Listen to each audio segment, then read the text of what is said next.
आपके रास्ते में सबसे बड़ा बाधा कोई है तो भारत का संविधान है, जिसे डॉक्टर भीमराव अंबेडकर ने लागू करके इस देश के अंदर जो गरीब है, पिछड़े हैं, दलित, उनको हथियार दिया।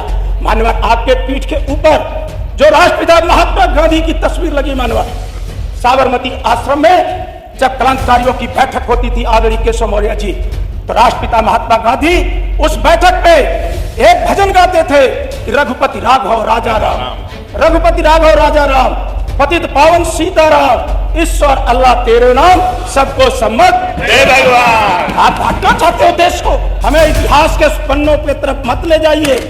बापू का हत्यारा किस विचारधारा का है, पूरा देश का लोग जानते हैं। और कांग्रेस की कार्यसमिति में मानवर सर्वसम्मति से पारित हो गया। और जब देश की आजादी का, जब हमारे संविधान सभा ने एक स्वर में, मानवर, एक स्वर में, जहां जनगण मन को हमने राष्ट्रगान माना, वही वंदे मातरम को, मानवर, हमने राष्ट्रगीत के तौर पर हमारे देश ने स्वीकार किया। जो हमारा वंदे मातरम है, मानवर, वो जोड़ने के लिए है, देश के अंदर क्रांतिकारियों के अंदर जोश और उत्साह पैदा करने के लिए है, मातृभूमि पर न्यौछावर होने के लिए उन्हें प्रेरित करने का गीत है। ये वंदे मातरम हमें वो लोग आज शिक्षा दे रहे हैं जिन्होंने अपनी शाखाओं में कभी वंदे मातरम के गीत नहीं गाए। मानवर, आज हमें वो लोग वंदे मातरम का पाठ पढ़ा रहे हैं। मानवर, आज हमें वो लोग वंदे मातरम का पाठ पढ़ा रहे हैं जिन्होंने 70 साल लग गया अपने संघ के मुख्यालय पर राष्ट्रीय ध्वज फहराने का काम नहीं किया। मानवर, हमें गोडसे की विचारधारा के लोगों से वंदे मातरम का उपदेश सुनने की हमें कोई आवश्यकता नहीं है। और समाजवादी आंदोलन का इतिहास, मानवर, आचार्य नरेंद्र देव से लेकर जयप्रकाश नारायण, आप हमें उपदेश देते हो। अंतरराष्ट्रीय स्तर का केंद्र आदरणीय श्री अखिलेश यादव जी ने इसे गोमती नगर के अंदर बनाया था, जिस पर आज आपने ताला लगाने का काम किया है। जयप्रकाश नारायण का इस देश के आजादी के आंदोलन में, मानवर, हजारीबाग को जेल के अंदर फाड़ करके जो इस देश के अंदर जज्बा पैदा करने का काम किया, मानवर, उनसे अनुसरण करना चाहिए। एक तरफ तो आप अतीत की तरफ जाते हो और दूसरी तरफ अतीत से आप कुछ नहीं सीखते हो। आपके अंदर वंदे मातरम एक दरार पैदा करने के लिए औजार के तौर पर आप प्रस्तुत करते हो। आदरणीय केशव जी बोल रहे थे कि किसको पीड़ा हो रही है। पूरा सदन, मैंने खुद कानून मंत्रालय समिति की बैठक में कहा कि वंदे मातरम पर हफ्ते भर की चर्चा कराइए।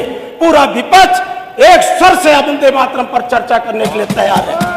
आखिर कौन सी मजबूरी है कि आप चर्चा को 3-4 घंटे में इतने बड़े राष्ट्रीय दस्तावेज पर, जहां 403 माननीय सदस्य वंदे मातरम पर चर्चा में भाग लेना चाहते हैं, आखिर उस पर आप कुछ घंटे में चर्चा को खत्म करना क्यों चाहते हैं। मानवर, ये ऐसे लोग हैं जिन्होंने आजादी के गीत, उनसे प्रेरणा लीजिए, अशफाक से वंदे मातरम कहते कहते फांसी के फंदे को चूम गए। पंडित राम प्रसाद बिस्मिल वंदे मातरम कहते फांसी के फंदे पे चूम गए। शहीद रोशन सिंह, उनके इतिहास से आप प्रेरणा लीजिए। आपके पास तो आजादी के महापुरुषों का कोई इतिहास नहीं है। कभी आप सरदार पटेल को मानने लगते हो, कभी आप आचार्य नरेंद्र देव को, कभी जयप्रकाश नारायण को। आपके रास्ते में सबसे बड़ा बाधा कोई है तो भारत का संविधान है, जिसे डॉक्टर भीमराव अंबेडकर ने लागू करके इस देश के अंदर जो गरीब है, पिछड़े हैं, दलित, उनको हथियार दिया। मानवर, आपके पीठ के ऊपर जो राष्ट्रपिता महात्मा गांधी की तस्वीर लगी, मानवर, साबरमती आश्रम में जब क्रांतिकारियों की बैठक होती थी आदरणीय केशव मौर्य जी, तो राष्ट्रपिता महात्मा गांधी उस बैठक में एक भजन गाते थे कि रघुपति राघव राजा राम, रघुपति राघव राजा राम, पतित पावन सीताराम, ईश्वर अल्लाह तेरे नाम, सबको सम्मत हे भगवान। आप बांटना चाहते हो देश को, इतना खूबसूरत देश को आप बांटना चाहते हो।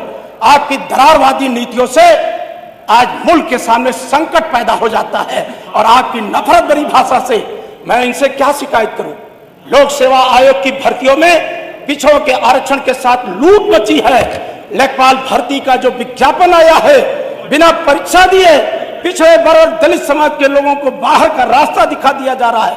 बाबा साहब ने जो अस्थायी नौकरी का प्रावधान किया था भारत के संविधान में, आउटसोर्सिंग ला करके, इतिहास आदरणीय केशव मौर्य जी को कभी माफ नहीं करेगा कि जब पिछड़े और दलितों के अधिकारों पर हमला हो रहा था तो डिप्टी सीएम ऐसे आराम फरमा रहे थे, कभी पिछड़े और दलितों के साथ खड़ा नहीं है।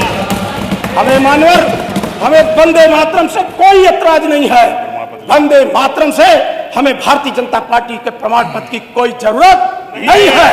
अगर भारतीय जनता पार्टी के अंदर साहस हो, किसी सदन के अंदर घोषणा करे कि वंदे मातरम पर हम लगातार चर्चा कराएंगे और जो चर्चा से निष्कर्ष निकलेगा हम उसके रास्ते से आगे बढ़ेंगे।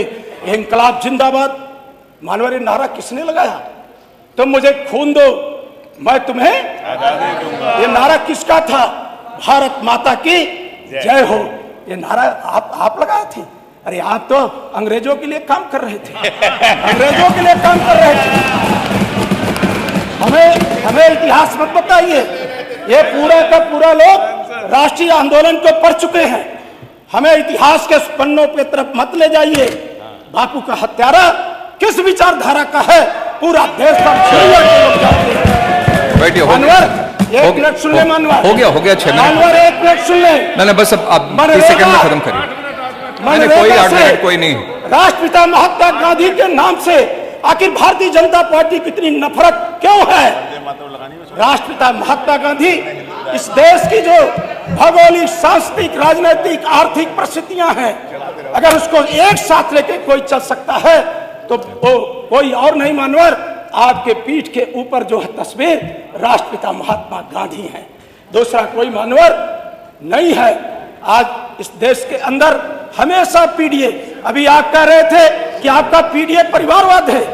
आपके पीडीए, आपके भारतीय जनता पार्टी के जो राष्ट्रीय अध्यक्ष हैं वो परिवारवाद के नाते राष्ट्रीय अध्यक्ष बन गए हैं। चलिए धन्यवाद। संग्राम हो गया, समय हो गया 7 मिनट। नवीन जी श्री ब्रजेश पाठक जी, उनके पिताजी भारतीय श्री ब्रजेश पाठक एमएलए थे मानवर। श्री ब्रजेश पाठक